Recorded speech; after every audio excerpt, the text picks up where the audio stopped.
Hi everyone, my name's Anthony Cummins. I've recently been doing a video series called Ninja Training and then Lesson 1, Lesson 2, Lesson 3. And we did one on the idea of brute courage versus proper courage, like courage through virtue.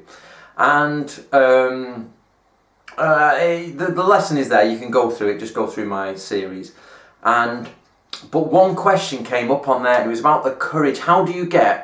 Brute courage is easy enough to get because it's anger. But they said, how do you get the other style of courage where it's not, it's calculated courage? And I thought it was a great question. It was in the comments, so I thought when I get opportunity, I'll do a video on it, which is this video. So this video is a bit ad hoc. The answer to this is quite difficult, and I suppose it's different for everyone else, but it's a good topic of conversation. So I've decided to do this video, and I want you guys to write your thoughts below in the actual, in the comments here. So let's establish first the difference between the two. You get hot-blooded courage. The example I gave in the video, somebody slaps you in the street, and you become angry, or somebody's broken your window, you run out there, start smashing them in the face. That's brute or blood courage. And somebody you would normally never go at, you suddenly have the courage to go and just give them a good filling in. But the other courage is where it's prolonged, it's elongated, it's premeditated, everything is from internal, it's controlled, there's like an iron will around it, and it's a burning sensation inside you, and it's that type of courage.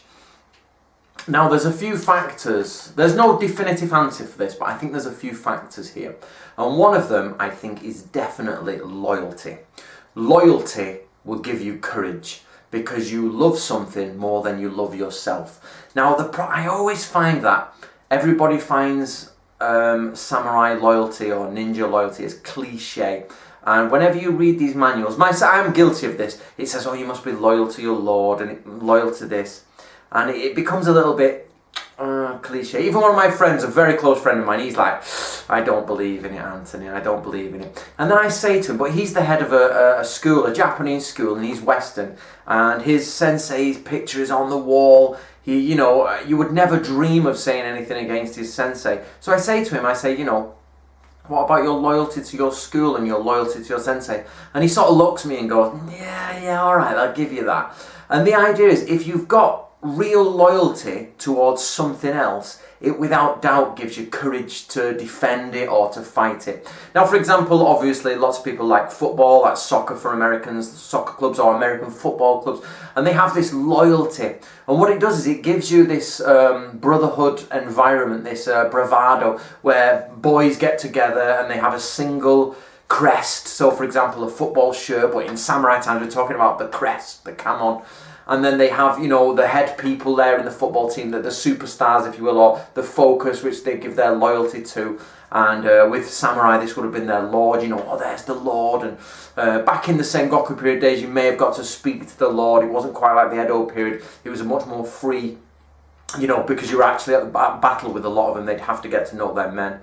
And so the idea is that there's an organisation bigger than you. So when you're part of that organisation, let's look at the Spartans, with their system. When you're part of that, something that you're a cog in the machine of, but you have a positive feeling for. So we're not talking like your day job here, where you're like, oh, I don't want to go there. I'm making someone else some money. We're not talking about that. We're talking about a big machine of men and personnel that works together like the modern armed forces, and they suddenly get a loyalty for their troop, a loyalty for their group, a loyalty for their area, a loyalty for their lord.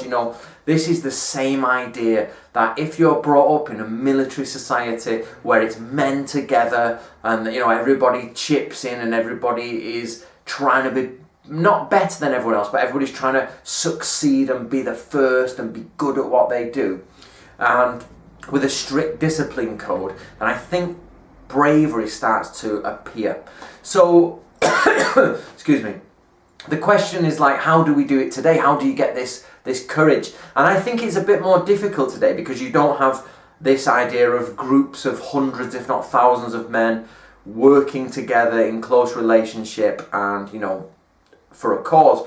Because I remember when I went to my high school, I think there was 1,500 people at the school, and you generally got to know everybody. You know, you could work out who 1,000 people were. Maybe not all by name, but you definitely knew that 100 to 200 people by name. You definitely knew like 500 faces, and the rest were people either too young to care about.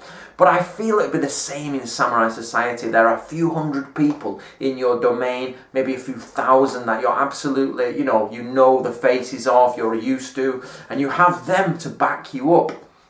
So I think loyalty and social structure will help that courage, help build that courage. Second to this, I suppose, is a feeling of duty. What should you do? If something like an honour stroke duty, if you think, for example, there's an old woman being beat up over the road, we all know it's everyone's duty to go and stop that. But some people, you've seen it on, now we have YouTube, how many people watch someone getting beat up and watch it happen? And you can see them sort of etching forward, do I do anything, do I not? We all know it's their duty to jump on and rip people off, but people don't have that courage. So, or some people don't. So the idea is you've got loyalty to something, but you need to find what's your duty. When you come across it and you think that is not correct, or it's my duty to do this, and you've got loyalty, then you start to see that courage is being built up. Then, I suppose you've got loyalty, you've got the courage, and then you need ability. So really the idea is, can you defend yourself? Can you fight? Can you go and kill? Can you do these things? So the idea is just training. If you train and train and train and keep your body fit, keep healthy, keep out there, have the ability to fight. And the more you do that, the more confident you get. In the height of my training, when I was really, really training hard, probably about 2005, 2006, when I was last really at the peak of my training, you just feel mega confident. Nothing's a problem. No size, no anything, just crack on, in you go. But but now I do almost me typing and researching, and most of my time is taken up now, like most of the day is taken up with research.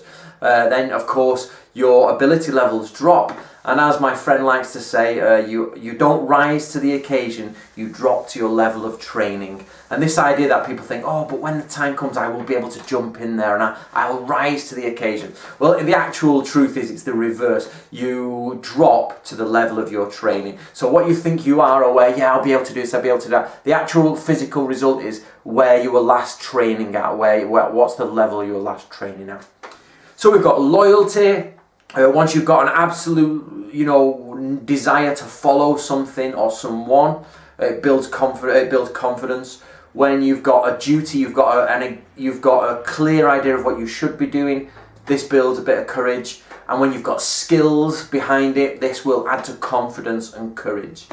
And then, of course, I would add a knowledge of what is righteous.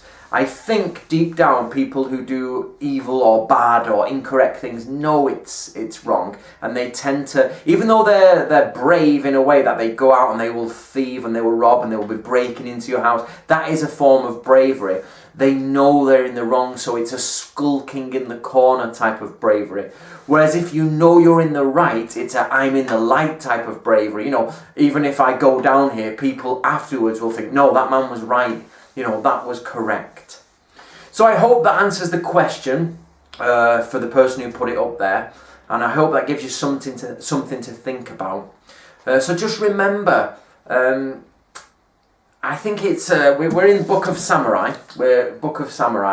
He says in here, you can win 100 battles out of 100 battles, but if you do it with disrespect, or you do it in a horrible way, or it's for the wrong reason, or you just fight for being an idiot, no one will ever think, oh, I'll follow that man, or that is good. They tend to be like, people are attracted to power, don't get me wrong, but people looking at from the outside will think that's not right. So even if you lose for the right cause, it's probably better than winning for the wrong cause. So make sure you understand what is right and what is wrong. Make sure you have something to follow. Make sure you have some skills and know what your duties are. I hope that helps. My name's Anthony Cummins, and subscribe and we'll hopefully do more of these videos. Thank you very much.